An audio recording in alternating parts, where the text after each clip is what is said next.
আসসালামু আলাইকুম এভরিওয়ান, কি অবস্থা সবার, কেমন আছেন আপনারা সবাই? তো আমি যেহেতু এক ভিডিওর ভিতরে সমস্ত কিছু বলে দেওয়ার চেষ্টা করি, তো আজকের এই ভিডিও তো আমি কিং কোয়েল নিয়ে আলোচনা করবো এবং এক ভিডিওর ভিতরে আমি সমস্ত কিছু বলবো। যদি আপনারা একটু মন দিয়ে ভিডিওটা পুরোটা দেখেন, অনেক কিছু জানতে পারবেন এবং কি আপনাদের কিং কোয়েল সম্পর্কে অনেক ধারণা আপনারা পেয়ে যাবেন। তো যাই হোক, আজ থেকে প্রায় 2 মাস আগে আমি সংরক্ষণ করেছিলাম আমার এই কিং কোয়েল পাখিগুলো। তো সেই কিং কোয়েল পাখি কিন্তু এখন রানিং ডিম দিচ্ছে, কিংবা আগেও ডিম দিয়েছিল। সেই ডিমের থেকে কিন্তু তারা নিজেরা বাচ্চা ফুটিয়েছিল। হ্যাঁ, তো সেই সময় আমার কোনো ইউটিউব চ্যানেল না থাকার কারণে আমি কিন্তু আপনাদেরকে ভিডিওর মাধ্যমে কোনো কিছু দেখাতে পারি নাই, কিন্তু এখন আপনাদেরকে অবশ্যই দেখানোর চেষ্টা করবো ইনশাআল্লাহ। তো এখন যে পাখিগুলো দেখতেছেন এগুলোর বয়স কিন্তু প্রায় 50 দিন প্লাস, আর নিচে যেগুলো দেখতেছেন এগুলো কিন্তু 50 দিন প্লাস। আর এই পাখি আর উপরের পাখি কিন্তু বয়স সমানই, কিন্তু তারা বেশি হওয়ার কারণে সংখ্যায় আমি এগুলাকে আলাদাভাবে রেখে দিয়েছি যাতে তারা মারামারি না করে। তো যাই হোক, এখন যে জোড়াটা দেখতেছেন এটা রানিং জোড়া, এবং কি তার নিচে এই জোড়াটা দেখতেছেন ক্লাসিক, এটাও রানিং জোড়া। আবার এর নিচে আরেকটা আছে, এটাও কিন্তু রানিং জোড়া। আমি কিন্তু এই রানিং 3 জোড়া থেকে কিন্তু প্রত্যেক দিনে 3টা করে ডিম পাচ্ছি। তো যাই হোক, এবার এই ডিমগুলো আমি ইনকিউবেটরে বসিয়ে দিয়েছি, যেহেতু আমার আগে কোনো অভিজ্ঞতা নাই, ইনকিউবেটর দিয়ে আমি বাচ্চা ফোটাইনি।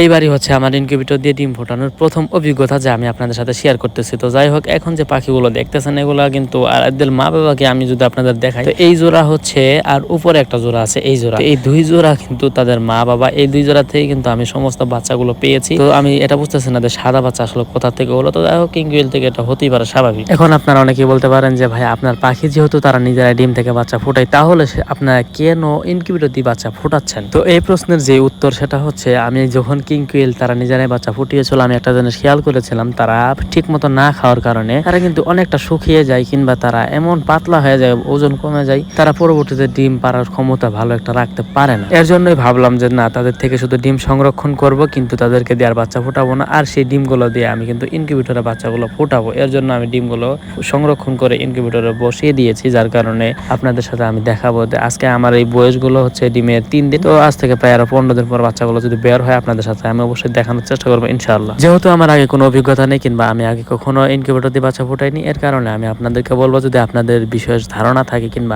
আপনারা অনেক কিছু জানেন, তো অবশ্যই আমার কমেন্টে একটু বলা যাবেন তো আসলে কি করলে কি হবে। আর যদি কিং কোয়েল কোথায় পাবেন, কি করবেন, কিং কোয়েল আসলে কি কি খাবার দিবেন, যদি এই বিষয় নিয়ে জানার ইচ্ছা থাকে, তাহলে অবশ্যই আপনারা কমেন্ট করতে পারেন। তো আমি কিন্তু কমেন্টে রিপ্লাই দিয়ে দেবো ইনশাআল্লাহ। আর কিং কোয়েলের একটা বিশেষত্ব হচ্ছে, তারা কিন্তু তাদের ডিম নিজেরাই তা দিয়ে বাচ্চা ফুটায়। তো এই বিষয়টা কিন্তু দেখতে অসম্ভব সুন্দর লাগে। এই জিনিসটা যদি আপনারা দেখতে চান, তাহলে আপনাকে যেটা করতে হবে, তাদেরকে একটা বড় স্পেস জায়গায় দিবেন। তো সেই জায়গার ভিতরে ডালপালা মানে একটা জঙ্গল সেট আপ করে দিয়ে দিবেন, নিচে কিছু ঘাস শুকনা লতা পাতা দিয়ে রাখবেন। দেখবেন তাদের ডিম পাড়ার সময় হলে তারা নিজেরাই সেখানে বাসা বানিয়ে সেখানে ডিম পেড়ে সেই ডিমে তা দিয়ে তারা বাচ্চাগুলো ফুটে সেই বাচ্চাগুলো নিয়ে ঘুরে বেড়াবে, যে আপনি দেখে অসম্ভব সুন্দর একটা ফিল করবেন যে আসলে এত ছোট্ট একটা প্রাণী তারা নিজেরা নিজের ডিম কিভাবে তা দিয়ে ফোটায়, কিংবা কিভাবে আসে তাদের মাথায় যে এটা আমাদের ডিমে তা দিতে হবে, তা দিয়ে সেখানে বাচ্চা ফোটাতে হবে। তো এই জিনিসটা যদি আপনারা সরাসরি না দেখেন, কখনোই বিশ্বাস করবেন না যে জিনিসটা আসলে কেমন দেখা যায়। তো এখন অনেকেই বলতে পারেন যে ভাই, আপনি যে বলতেছেন তারা নিজেরা ডিমে তা দিয়ে বাচ্চা ফোটায়, তো আপনার কখনো এরকম ঘটনা হয়েছে কিনা? হ্যাঁ ভাই, এরকম ঘটনা আমার সাথে হয়েছে। আর এখন যে বাচ্চাগুলো দেখলেন উপরে, সেগুলা কিন্তু